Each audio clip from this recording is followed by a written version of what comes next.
You have probably heard about intermittent fasting. Maybe you have tried it yourself. Maybe it worked for you. Or maybe you are wondering why you have been fasting but still not losing weight, still not seeing the changes everyone talks about. You follow the rules. You skip breakfast.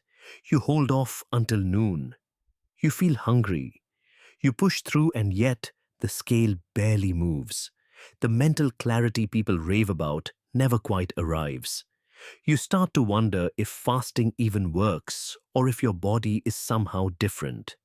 Here is the thing. For most people who struggle with fasting, the problem is not willpower. The problem is not their metabolism. The problem is that they are missing a crucial piece of the puzzle. Today, we are going to talk about something that many people overlook. The timing of your fast. Not just how long you fast, but when you fast. Because your body has its own schedule, its own internal clock that determines how it processes food, burns fat, and repairs itself.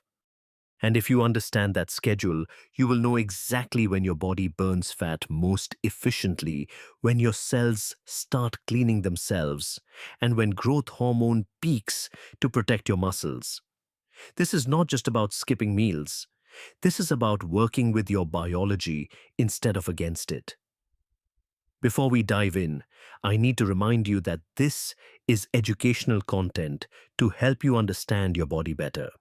If you have any medical conditions or are taking medications, please talk to your doctor before making changes to your eating pattern. Now let us start from the beginning. What actually happens inside your body when you stop eating? When you finish a meal, your body goes into processing mode. The food you just ate gets broken down into smaller components. Carbohydrates become glucose. This glucose enters your bloodstream and your blood sugar rises. In response, your pancreas releases a hormone called insulin. Insulin has one main job. It tells your cells to open up and let glucose in. Your cells use this glucose for energy. But here is the important part. When insulin levels are high, your body is in storage mode.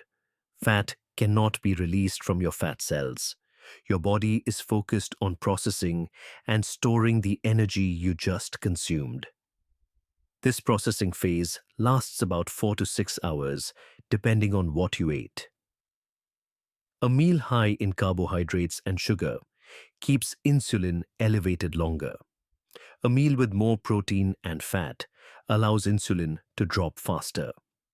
During the first 12 hours after your last meal, your body is still primarily running on the energy from that meal and the glucose stored in your liver. Your liver can store about 100 to 120 grams of glucose in a form called glycogen. Think of this as your short-term energy reserve. Here is why this matters.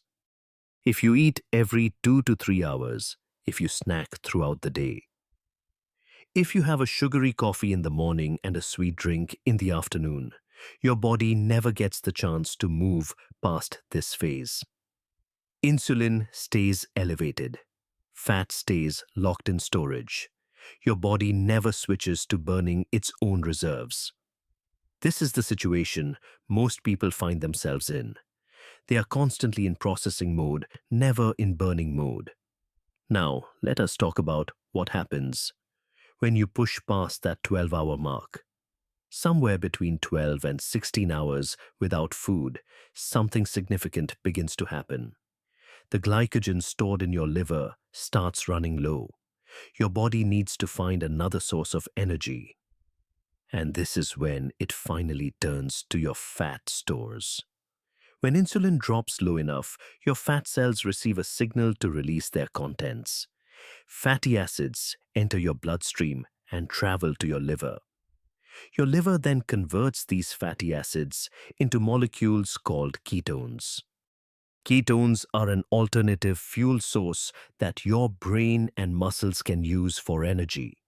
This transition from burning glucose to burning fat and producing ketones is often called the metabolic switch. And for most people, it happens somewhere around the 16-hour mark of fasting. At the same time, something else important is happening. your growth hormone levels start to rise significantly. Growth hormone plays two critical roles during fasting. First, it accelerates fat burning. Second, it protects your muscle tissue from being broken down. This is why proper fasting does not cause muscle loss the way many people fear. Your body has a built-in mechanism to preserve muscle while burning fat. This 12 to 16 hour window is the foundation of the popular 16-8 fasting method. You fast for 16 hours and eat within an 8-hour window. And now you understand why this timing works. It gives your body just enough time to deplete its glucose reserves and start tapping into fat. But what if you go longer, between 16 and 24 hours? The benefits deepen. Your body is now fully adapted to running on fat and ketones.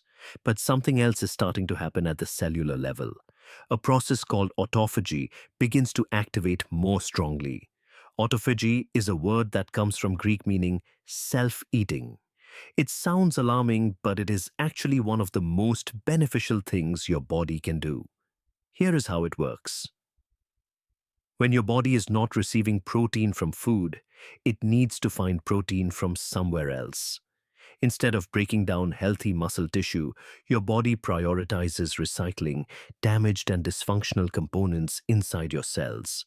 Old proteins that are not folded correctly, mitochondria that are not producing energy efficiently, cellular debris that has accumulated over time, even bacteria and viruses that have invaded your cells.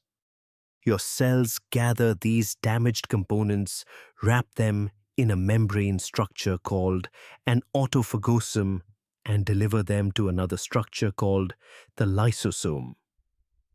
The lysosome contains enzymes that break down these components into their basic building blocks, amino acids, and other molecules. These building blocks are then recycled to build new healthy proteins and cellular structures. Think of it as a deep cleaning process. Your cells are clearing out the old and damaged to make room for the new and functional. This process is constantly happening at a low level, but fasting significantly increases its activity. Why does this matter for your health? Because the accumulation of damaged proteins and dysfunctional cellular components is linked to aging and many diseases. When autophagy functions well, your cells stay cleaner and work more efficiently. When autophagy is suppressed, which happens when you eat constantly, throughout the day, cellular garbage accumulates. Research in animals has shown that autophagy becomes clearly measurable around 24 hours of fasting. In humans, the timing can vary depending on your metabolic health, activity level, and what you ate before starting your fast. But the principle remains the same. Extended fasting triggers this cellular renewal process. Now I want to ask you a question. If you had to choose between eating breakfast and skipping dinner, or skipping breakfast and eating a late dinner, which would you choose? Think about it and leave your answer in the comments. Keep watching to find out what the research says about these two options. Let us continue to the 24 to 48 hour range. After 24 hours, your body has fully adapted to the fasted state. It is no longer searching for food. It has settled into an efficient, fat-burning mode. And autophagy is now operating at a much higher level. Research published in the Journal of Clinical Investigation found that after 48 hours of fasting, 24-hour growth hormone production increased approximately 5-fold compared to normal levels. Other studies have documented growth hormone increases of 300% after shorter fasts and up to 1,250% after 5 days of fasting. This surge in growth hormone is not just about building muscle. It actively promotes fat breakdown while protecting lean tissue. It is your body's way of ensuring survival during periods without food. Burn the stored energy. Protect the functional tissue. During this phase, Ketone levels rise substantially. Your brain, which typically relies heavily on glucose, is now running primarily on ketones. Many people report heightened mental clarity and focus during this period. This is not imagined. Ketones provide a steady, efficient fuel source for your neurons without the fluctuations that come from glucose metabolism. When you run on glucose, your energy and focus tend to rise and fall with your blood sugar levels. After a carbohydrate-heavy meal, you might feel a burst of energy followed by a crash. But ketones burn more evenly. They provide consistent fuel without the peaks and valleys. This is why many people find that once they push through the initial discomfort of fasting, they actually feel more alert and focused than when they were eating regularly. From an evolutionary perspective, this makes sense. Our ancestors did not always have access to food. When food was scarce, they needed to be sharp and focused to find their next meal. A brain that becomes foggy and slow during fasting would have been a survival disadvantage. So our bodies evolved to actually enhance cognitive function during periods without food. However, I need to be clear about something. Fasting beyond 24 hours is not appropriate for everyone. If you experience severe dizziness that does not go away with rest, if your heart starts racing or beating irregularly, if you feel confused or disoriented, these are signals that your body needs you to stop. Eat something light and consult a healthcare professional if symptoms persist. Fasting is meant to enhance your health, not compromise it. There is no prize for pushing through warning signs. Now let us talk about something that might change how you think about fasting entirely. The time of day when you eat. Everything we have discussed so far has been about how long you fast. But emerging research shows that when you eat might be just as important. Your body operates on a 24-hour internal clock called the circadian rhythm.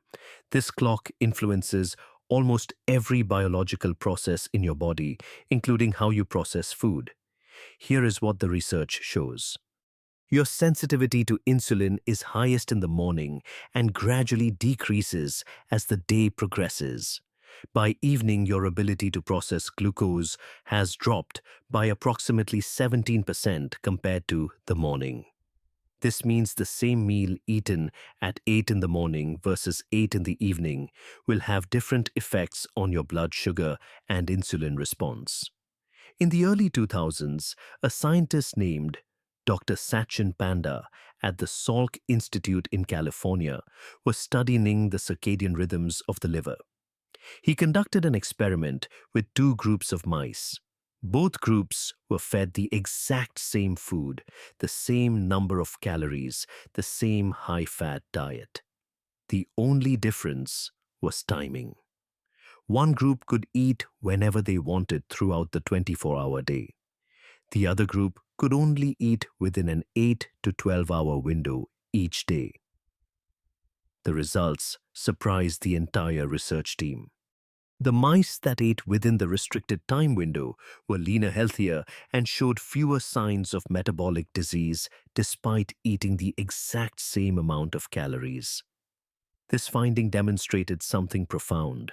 It is not just what you eat or how much you eat. When you eat matters significantly. Dr. Panda later developed a smartphone app called My Circadian Clock to study eating patterns in real humans. What he discovered was concerning. More than 50% of users had eating windows that extended beyond 15 hours each day. Only 10% maintained an eating window of 12 hours or less. This constant eating pattern, spread throughout most of the day and into the night, disrupts the body's natural circadian rhythms and may contribute to metabolic problems even when total calorie intake is reasonable. But the evidence goes further. In 2018, a research team conducted a carefully controlled study published in the journal Cell Metabolism. They took men with prediabetes and fed them identical meals, identical calories, identical nutrients. The only variable was timing. One group ate from 8 in the morning to 2 in the afternoon, a 6-hour early eating window. The other group ate across a standard 12-hour period. After 5 weeks, the early eating group showed remarkable improvements. Their insulin sensitivity improved by 36%. Their blood pressure decreased. Their levels of oxidative stress dropped. And here is the striking part. They did not lose any weight. Same food, same calories, just different timing, completely different metabolic outcomes. This research suggests that eating earlier in the day and finishing earlier, giving your body a longer overnight fast, may provide metabolic benefits beyond what we see from fasting duration alone. So, what does this mean practically? If you are choosing between skipping breakfast or skipping dinner, the science suggests that skipping dinner, or at least eating dinner much earlier, may offer greater metabolic benefits. Eating when your body is most prepared to process food during the morning and early afternoon, and then fasting through the evening and night, aligns with your natural circadian rhythm. This does not mean you need to finish eating by 2 in the afternoon, like the participants in the research study. Even shifting your last meal from 8 or 9 at night to 6 in the evening can make a meaningful difference. The goal is to give your body more fasting time during the night when your metabolism naturally slows down and your digestive system is designed to rest. Another practical consideration is consistency. Your body's circadian clock thrives on regularity. Eating at roughly the same times each day helps your body anticipate and prepare for food. It knows when to produce digestive enzymes, when to be more insulin sensitive, when to expect rest. Irregular eating patterns, eating at different times on weekdays versus weekends, for example, can disrupt these rhythms. Of course, this is not always practical for everyone. Work schedules, family dinners, social obligations, all of these factors matter. The best fasting schedule is one you can actually maintain consistently. But if you have flexibility, consider experimenting with earlier eating windows. Before we wrap up, let me be clear about who should not attempt extended fasting. If you are pregnant or breastfeeding, fasting is not appropriate.